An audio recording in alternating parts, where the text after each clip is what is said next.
This program is sponsored by Dave Stahl. Power on. Power on. It's time to take your place on the starting grid and get ready for Racer Radio. Your host, Dave Stahl, about to take you for a white-knuckled lap around the motorsports industry, covering everything from top-notch national drivers and crew chiefs right down to your local kid racers and racetracks. Watch for the apex, because here comes Racer Radio with Dave Stahl. All right, folks, welcome. This is Racer Radio on FM 96.1, AM 1170. The Answer. We're going to dedicate today's show not only to Father's Day and all the great father teams out there, father-son racers, but we're also going to donate it to Ron Overman. Ron Overman was a class act. This guy, if anybody knew him, they were blessed. He raced at Cajon Speedway. And when he wasn't racing, he was taking care of his wonderful family, and his second love was fishing. There wasn't a fish in the pond safe when Ron Overman was in the boat. So God bless Ron. I had a chance to interview him a couple times. He raced at Cajon Speedway, and I just can't tell you any more than he was just a class act. I'm Dave. I'm Brittany. And we are dedicating this segment to Jim Rowland. Yeah, he passed away, last week? We're going to hear a beautiful story. Listeners, right now, if you're out in the shop, maybe turn down your air wrenches. Yeah, turn off anything making noise. If you're in a car, maybe turn the volume up a few notches, because we have a gentleman on the line. I believe he's calling in from Alabama, and he's got a story to share. It's a personal story. It's a Father's Day story. It's a Father's Day story. And his name is? Jim Rowland. All right. Hey, Jim, how you doing, boss? Yeah, we're doing well here. Yeah, that's good to hear. It is, and I hope you're doing the best you can have with a Father's Day, but, it sounded like Brittany was nice enough to share photos, and, it looks like you had a phenomenal dad, drag racer. Extraordinaire. He's got a good story to share, and then maybe a request from listeners. All right, take it away. So tell Jim. us all about it. Yeah, thanks so much, guys. I'm here with my son William, who's also a racist with us. So it's William and Jim. Cool. And my father started racing actually in San Diego. What's so touching about this. Wow. At Cajon. At Cajon Speedway when he was in the Navy. And he also raced at Carlsbad because he was doing round track and also drag racing at that time. So after his Navy career was over in the mid to late 60s, he moved back to Alabama, raced his whole entire life. I've, of course, raced with him almost my entire life. The first things I can remember as a 2 or 3 year old is going to the racetrack and sitting on top of the pickup truck and watching my uncle and my father race.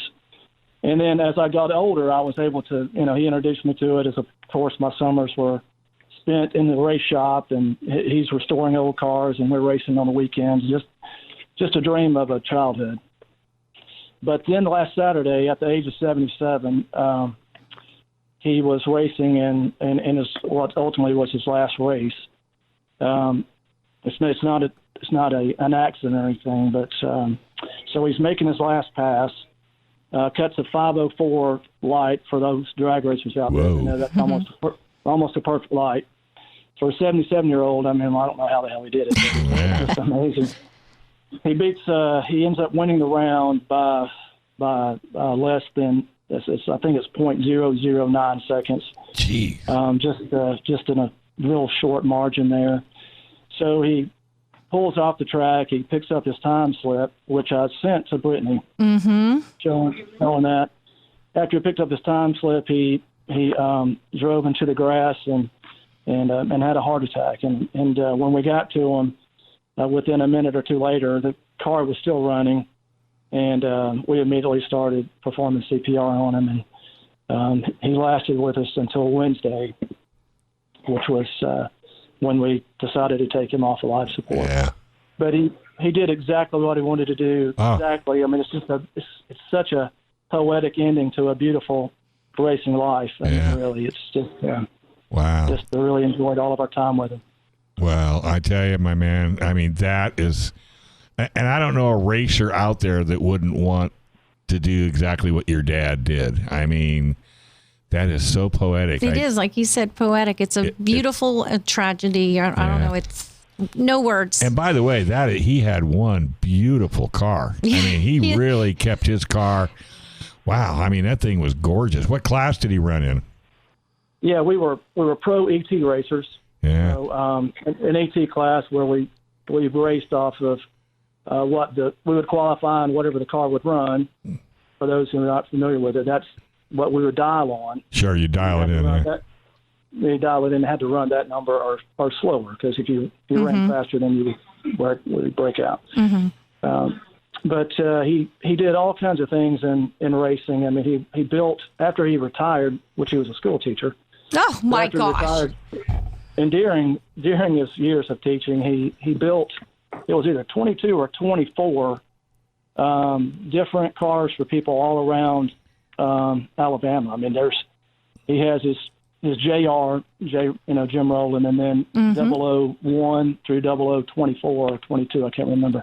Wow. But he kept a nice little running list. It was all written out of, a Mustang with, a full cage or a back half or a front half or a full rolling chassis, or all of that was just by himself. I mean, the very simple tools, a bender and a tube cutter, and just hardly anything. Of course, a natural talent. Yeah, super talented gentleman. Yeah. Yeah, just everybody loved him. He was such a gentle person. I mean, he just never looked in the spotlight or anything. Just right. Always real quiet and loved his sons here, loved his grandson and his son and his family terribly much. How old is your boy? He's 10. And he wants to say something, I believe. Absolutely. And I turned 10 today. Oh, happy birthday. So, and what is your name?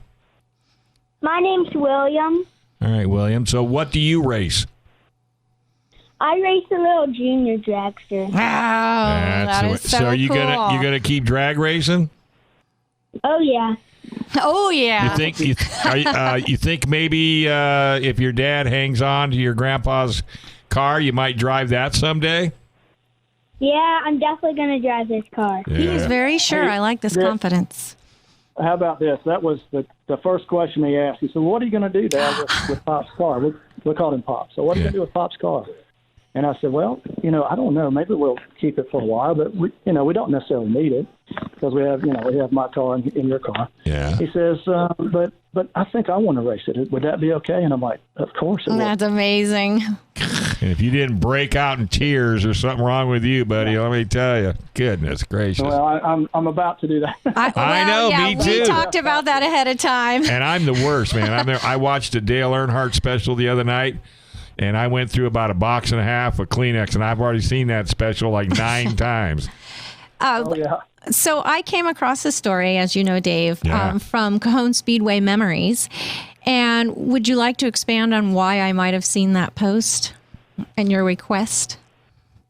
Yes. And this is such a crazy coincidence, really.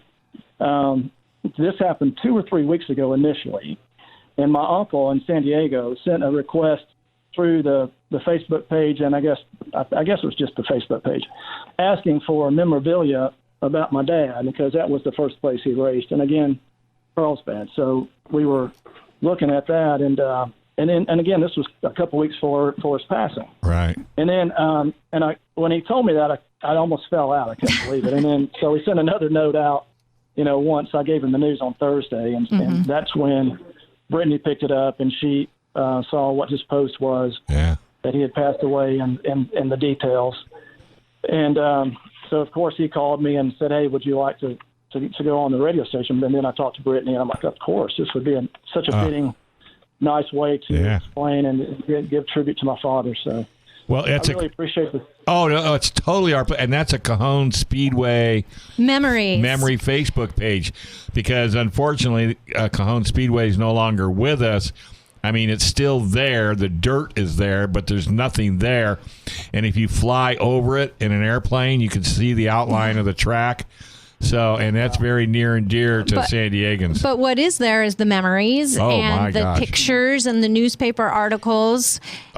So that is what is keeping that Facebook page very busy as people are coming across tickets and old pictures and they're exchanging stories. So I want to start getting those guys in here to talk, bench talk. Yeah. And that's what you're looking for, I believe, because you want to put a memory together.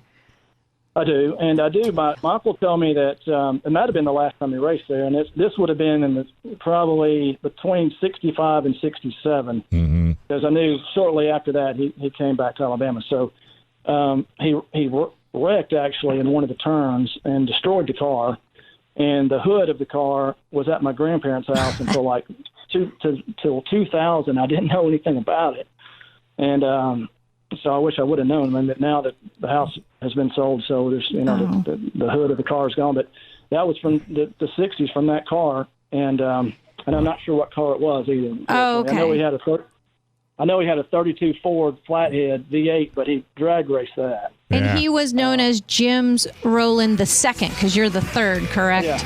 Yeah, right. Or Jim Rowland, and he raced with one of his Navy buddies too, and I'm not sure who that guy was. Yeah. So they split time and all that, so it could have been his name in there as well. So unfortunately, I don't have a lot of information, but any information out there. Well, we'll see what we can do. We'll see what we can do for you. Brittany's got your contact info. She'll send you this show. You're more than welcome to share it, put it on your Facebook post, and we'll try to get as much information to you as we can. And thank you very much for calling in, and happy Father's Day to you. And William, happy birthday too. Happy birthday. And when we hang up, give your dad a great big hug from us, all right? All right. Thank you. Thank you guys very much. Thank you for sharing your story. All right, we're going to take a little